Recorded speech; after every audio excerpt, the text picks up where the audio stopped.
प्रणाम। अपने मित्र किरीट सोमैया, उन्होंने पिछले 2 साल से एक मुहिम छेड़ी थी।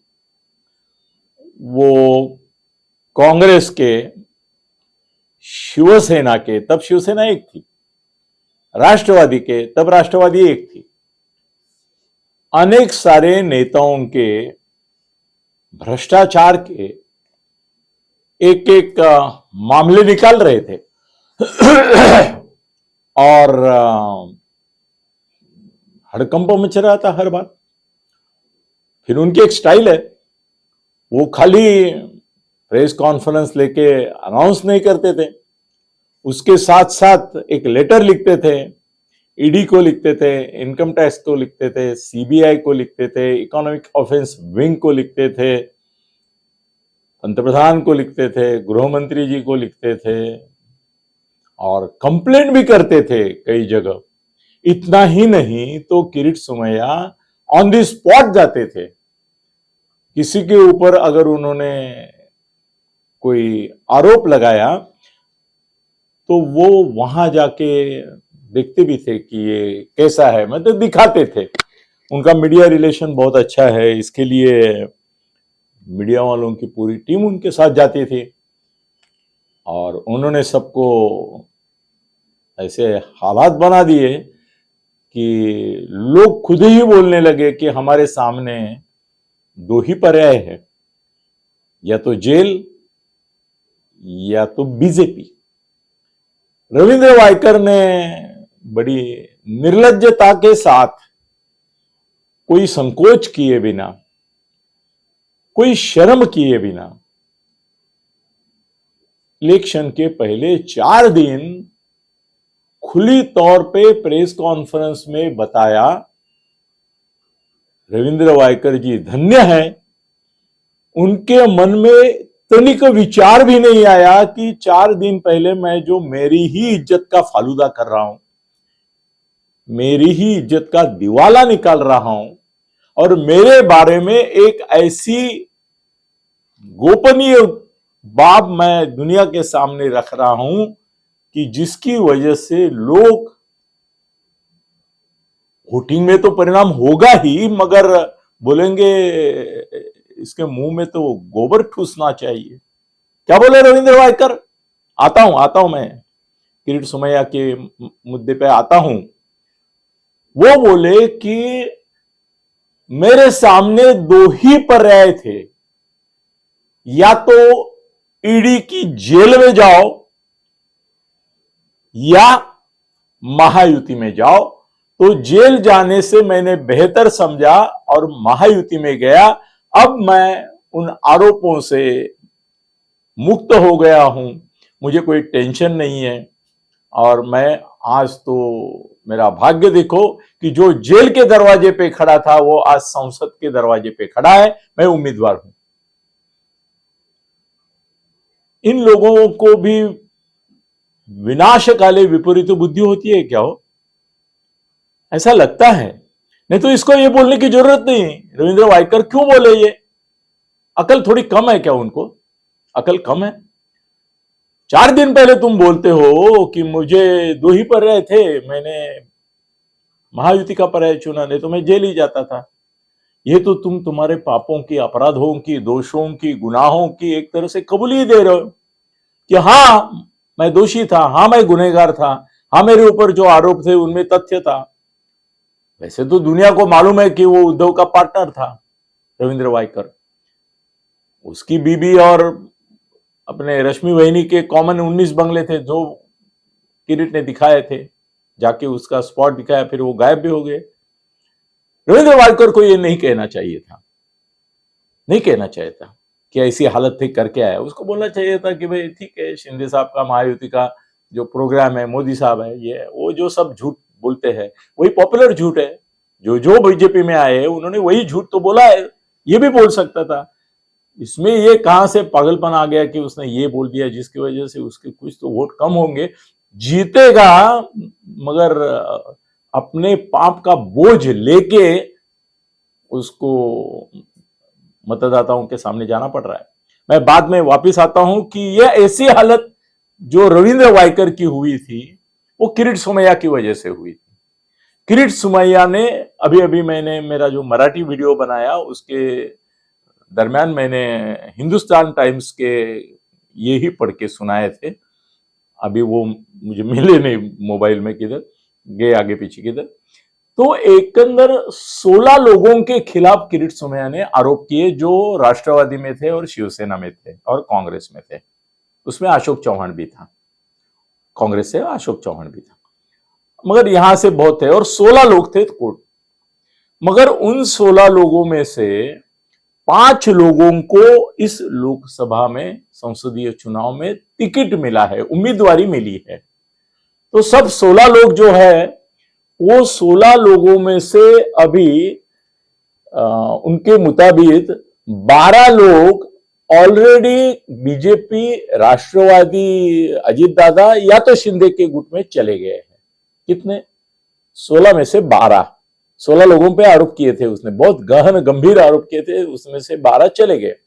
अब उन भावना गौड़ी वगैरह बहुत है, बहुत नाम है। भावना गौड़ी को तो टिकट नहीं मिला है, मगर बहुत सारे लोग हैं कि जिनको टिकट भी नहीं मिला है, मगर वो आमदार है, ये है, वो ऐसे है, मगर उनके ऊपर आरोप है, गंभीर आरोप है किरीट सोमैया ने किए हुए। तो वो जो 12 गए हैं उनके प्रति किरीट सोमैया का रवैया अभी क्या है, ये बार बार पूछा जाता है।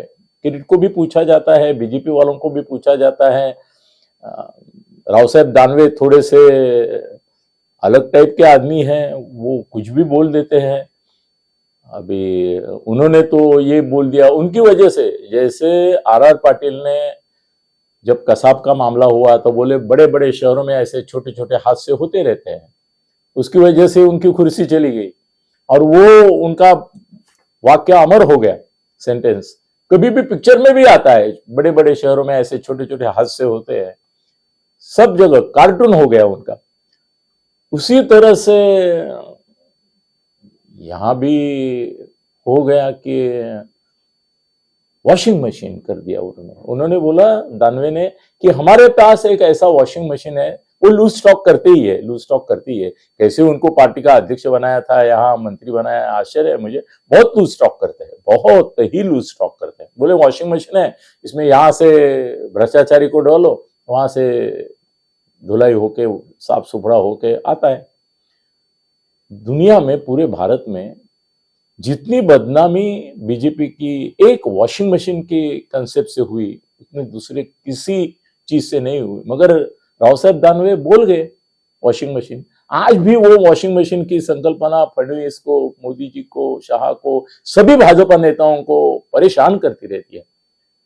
अभी दानवे ऐसा क्यों बोले कि हमारे पास वॉशिंग मशीन है? ये भी एक निर्लज्जता है और मूर्खता भी है कि तुम तुम्हारे पार्टी में जिसको लेते हो उसको ये आपको वो बोलना चाहिए कि भाई हमने इसकी जांच की है, अभी ये चल रहा है, कोर्ट का निर्णय आना बाकी है, उनको दोषी नहीं करार किया है, कोर्ट में इसका फैसला होगा, कोर्ट का फैसला होगा तो बीजेपी उचित निर्णय लेगी। वॉशिंग मशीन की कल्पना उन्होंने प्रस्तुत करके सब साफ धुले हुए होते बोल के बदनामी की। बीजेपी को ये सेंटेंस भारी आज भी पड़ रहा है। किरीट सोमैया को लोग बोल रहे हैं क्या वॉशिंग मशीन में आने के कारण 16 में से 12 लोगों के बारे में आप अभी चुप हो गए? क्या हुआ? अभी किरीट सोमैया बोलते हैं कि हमने हमारी कंप्लेंट तो दाखिल की है, ईडी के पास की है, सीबीआई के पास की है, आईटी के पास की है, ये की है, अभी मामला चल रहा है, चौकसी चल रही है, चौकसी का निर्णय आएगा। तो अभी मेरे हाथ में कुछ नहीं, मेरा काम था कंप्लेंट करना, एलिगेशन करना, वो मैंने कर दिया। मगर मुझे कभी कभी लगता है कि क्या किरीट सोमैया का उपयोग बीजेपी वाले जानबूझकर इस तरह से कर रहे थे कि जैसे जंगली हाथी जो होते हैं उनको, जो उनके टेम्ड एलिफेंट्स रहते हैं, पाळीव बोलते अपन मराठी में जरा, उनको खड्डे में लाने के लिए जंगली हाथियों को, उन पाळीव हाथियों का उपयोग किया जाए, वो उनको बराबर लेके आते हैं और खड्डे में डालते हैं, वो भी उनके साथ गिरते हैं, मगर ये गिरते हैं फिर पकड़े जाते हैं।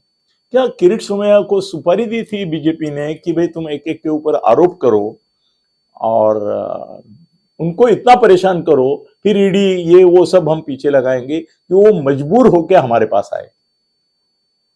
मगर क्या बीजेपी ने ये नहीं सोचा कि इनके ऊपर इतने गहन आरोप करने के बाद जब हम बीजेपी में लेंगे तो बीजेपी भी बदनाम होगी। ये तो चमत्कार ही है कि कल तक जो शरद पवार के साथ थे, जब इधर गए तो बदनाम हो गए, भ्रष्ट हो गए।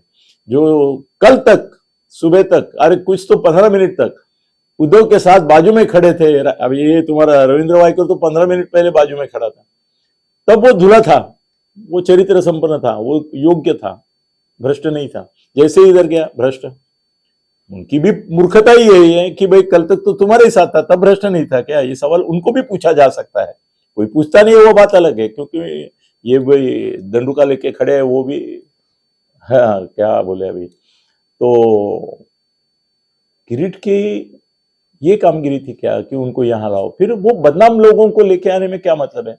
मेरे को कभी कभी लगता है कि किरीट की मैं बात करता हूं, मतलब मोदी जी ने भी क्या अलग किया?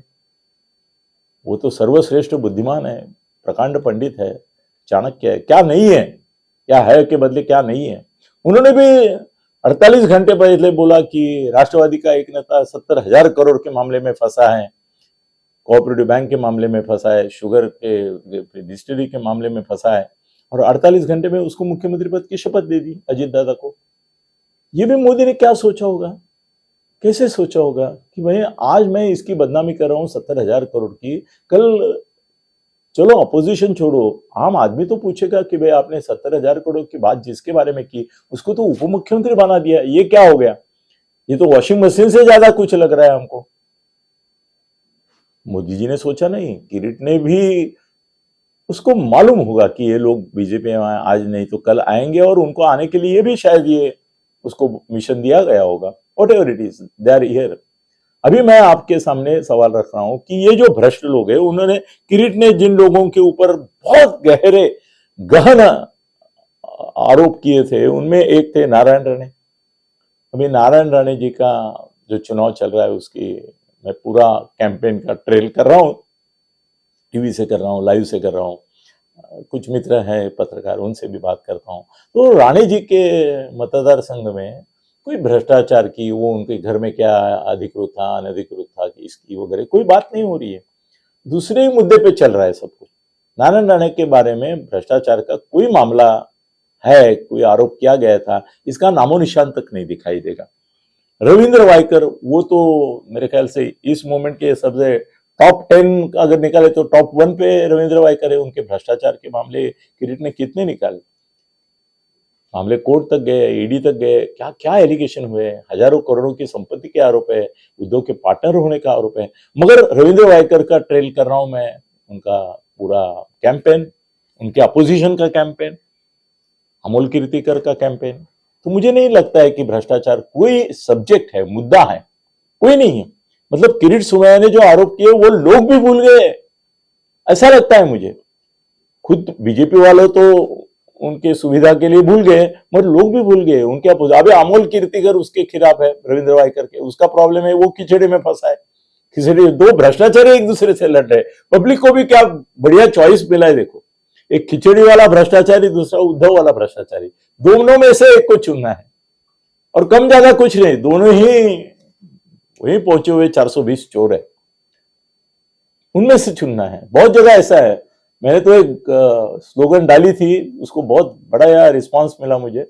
मैंने लिखा था, लायक प्रधान के लिए नालायक उम्मीदवारों को बेशक मतदान करो, ऐसा लिखा था, और लोगों ने बहुत उसको सराहा, बोले ऐसी अवस्था हमारे मतदार संघ में भी है। तो ये दो भ्रष्टाचारी लड़ रहे, और भ्रष्टाचार का नाम ना वाइकर लेता है ना कीर्तिकर लेता है, दोनों को वो मुद्दा ये है, गिरसोई का है। फिर सुनील तटकरे के ऊपर आरोप किए थे, किरीट ने किए थे, उनके भी चुनाव प्रचार में कहीं भी भ्रष्टाचार का मुद्दा नहीं आ रहा है। यामिनी जाधव के हस्बैंड यशवंत जाधव स्टैंडिंग के थे, उन्होंने तो बोला था कि मैं 9,000 करोड़ अब तक उद्धव को दे चुका हूं। अब उसमें मामला ये भी आता है कि भाई ठीक है, उनको 9,000 करोड़ आपने दिए, आपने 9,000 करोड़ उसको दिए, तो आपने कितने कमाए और आपने कहां से लाए? मगर उसकी भी कोई चर्चा, यामिनी जाधव का पूरा कैंपेन आप ट्रेल करेंगे तो वहां पे कहीं भी भ्रष्टाचार का मुद्दा नहीं है, कहीं भी नहीं है। यामिनी जाधव के हस्बैंड ने जो बोला, क्या उनके 35 घर ये इनकम टैक्स ने या ईडी ने जब्त किए थे, एक बिल्डिंग में 35 घर थे, फ्लैट्स थे उनके, उसके बारे में भी कोई चर्चा नहीं। ये मुद्दा ही नहीं भ्रष्टाचार का, क्योंकि मुझे लगता है कि सभी पार्टियों को मालूम है कि हमारे पास में भी इतने ही भ्रष्टाचारी है। किरीट ने उस समय किया, उसका फायदा उठाया, पार्टियों को, सरकार को बदनाम करने के लिए, महायुति को, शिंदे को, फडणवीस को, अजीत दादा को बदनाम करने के लिए फायदा उठाया। मगर इलेक्शन में कोई फायदा नहीं उठा रहा है, ये मुद्दा ही उठा रही है कोई पार्टी। यामिनी जाधव का बोल रहा है, सुनेत्रा पवार का तो ऐसा डायरेक्ट नहीं था, वो अजीत पवार की बीबी है करके, अजीत पवार के ऊपर जो आरोप था उसमें उनका भी डायरेक्टर करके नाम था, डायरेक्ट नहीं था, और उनका भी कोई जिक्र नहीं कर रहा है। उल्टा तो ऐसा हो गया कि एक 4 दिन पहले उनका फॉर्म भरने से उनको क्लीन चिट ही मिल गई, सुनेत्रा मैनी को और अजीत दादा को। तो ये चुनाव में किरीट सोमैया ने जो उठाया था भ्रष्टाचार का मुद्दा, वो किधर भी दिखाई नहीं दे रहा है। और भ्रष्टाचार और एंटी करप्शन ऐसा कोई मुद्दा लेके इस बार कोई चुनाव में वोटिंग नहीं हो रहा है। वोटिंग एक ही मुद्दे पे हो रहा है, या आप तो मोदी के प्रेमी हैं या शत्रु हैं, मतलब मित्र है या शत्रु है, चाहने वाले हैं या नफरत करने वाले हैं। तो मोदी के नफरत करने वाले जो हैं उनको ये भ्रष्टाचार का मुद्दा उठाने की जरूरत नहीं, मोदी की नफरत उनके लिए काफी है। और जिनको प्यार है, मोदी को वोट देना है, उनको भी ये भ्रष्टाचारी है, ये कौन है, वो भी बोलते हैं कि नालायक उम्मीदवार होगा तो भी हम देने वाले हैं कि लायक प्रधानमंत्री मिले हमको। तो भ्रष्टाचार का ये किरीट का जो मुहिम था वो वैसे अभी गंगा में डुबो दिया गया है। कोई भ्रष्टाचार के बारे में बोलते नहीं, और वोटर भी भ्रष्टाचार का निकष पर किसी को वोट देंगे नहीं देंगे ऐसा नहीं होगा। ये क्रांति है, मतलब भ्रष्टाचार के खिलाफ 14 के पहले बड़ा आंदोलन अन्ना हजारे ने किया, उससे मोदी जी सत्ता पे आए। न खाने आऊंगा न खाने दूंगा इस घोषणा से आगे किया।